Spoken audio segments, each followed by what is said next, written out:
ಅವ್ನ್ ಹೆಂಗ್ ಮಣ್ಣು ಐತಿ ಅವ್ನ್ ಹೆಂಗ ಕೆಲಸ ಐತಿ ಅನ್ನೋದು ನಮಗ್ ಗೊತ್ತಿಲ್ಲ. ನಮ್ಮ ಹೊಲ್ದಂಗ ಮಣ್ಣು ಏಕ ಒಂದೇ ಇರೋದಿಲ್ಲ.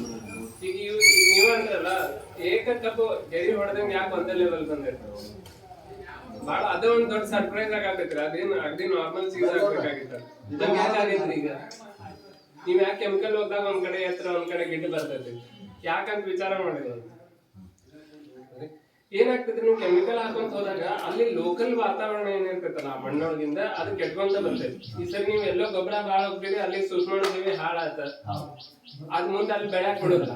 ಉಲ್ಟಾ ನಮ್ ತಲೆಗೆ ಹೆಂಗೈತ್ರಿ ಗೊಬ್ಬರ ಎಲ್ಲಿ ಜಾಸ್ತಿ ಇರ್ತೈತಿ ಅಲ್ಲಿ ಜಾಸ್ತಿ ಬೆಳ್ದೈತೆ ಅಂತ ಇರ್ತೈತಿ. ಹಂಗಿರೋದು ಎಲ್ಲಿ ಮಣ್ಣು ಬಾಳ ಹಾಳಾಗೈತೆ ಅಲ್ಲೇ ಕೆಳಗ್ ಕುಂಟಿದಾಗತೈತಿ. ನೀವು ಗೊಬ್ಬರ ಎಲ್ಲಿ ಬಾಳ ಹೋಗ್ತೀರ ಅಲ್ಲಿ.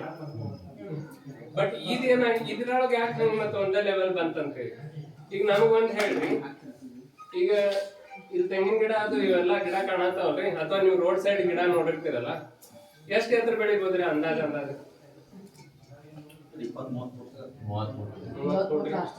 ಸಾಗವಾನಿ ಗಿಡ ಅದು ನಿಮ್ಮ ಮಲ್ನಾಡು ಏರಿಯಾದಾಗ ಹೆಚ್ಚು ನಮ್ಮ ಬೆಳೆಯಂಗಿಲ್ಲ.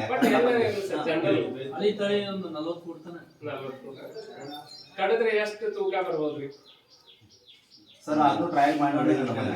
ಆ ಸಾಮಾನ್ಯ ನಮ್ಮಲ್ಲಿ ಬರಂಗಿಲ್ಲ ಯಾಕಂದ್ರೆ ನಾವು ಉಷ್ಣವಲ್ಲ ಇಲ್ಲ. ಅಲ್ಲ ಯಾವ್ದ್ರ ಅಂದಾಜ್ ಹೇಳ್ರಿ. ಸಾಮಾನ್ಯ ಅಂತಲ್ಲ ಯಾವ್ದ್ರ ದೊಡ್ಡ ಗಿಡ ಬೆಳೆದವ ಇವನ್ ಹಳ್ಳಿ ಗಿಡ ಕಡಿದ್ರೆ ಎಷ್ಟು ತೂಕ ಬರ್ಬೋದ್ರಿ? ಒಂದ್ 10 ಟನ್ ಬರ್ಬೋದ್ರಿ. 10 ಟನ್ ಅಷ್ಟು ಗೊಬ್ಬರ ಯಾವಾಗ ಹಾಕಿರ ಹಳ್ಳಿ ಗಿಡಕ್ಕೆ?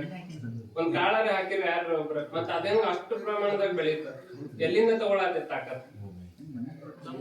ಭೂಮಿಯಿಂದ ತಗೊಳಕತ್ತಿದ್ರ ಸರ್ ಎಷ್ಟು ಗಿಡ ಮ್ಯಾಲ ಬಂದಿತ್ತಲ್ರಿ ಅಷ್ಟು ದೊಂಬ್ ಬೀಳ್ಬೇಕಿತ್ತಲ್ರಿ ಒಳಗ. ಯಾಕ ಮಣ್ಣೆಲ್ಲ ಹೋಗಿ ಗಿಡದಾಗ ಸೇರೈತೆ ಅನ್ನೋದಾದ್ರೆ ಸೊ ಹಸಿರು ತಾಕತ್ ಎಲ್ಲಿಂದ ಬರತೈತಿ ಗಿಡಗಳು?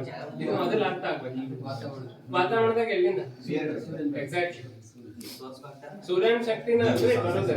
ಭೂಮಿಗೆ ಯಾವ್ದಾರೆ ಒಂದು ಹೊರಗಿಂದ ಶಕ್ತಿ ಬರತೈತೆ ಅಂದ್ರೆ ಯಾವ ಶಕ್ತಿ ಇದೆ? ಅದು ಸೂರ್ಯನ ಶಕ್ತಿ ಒಂದ. ಸೊ ಶಕ್ತಿದ ಮೂಲ ಒಂದೇ ಸೂರ್ಯನ.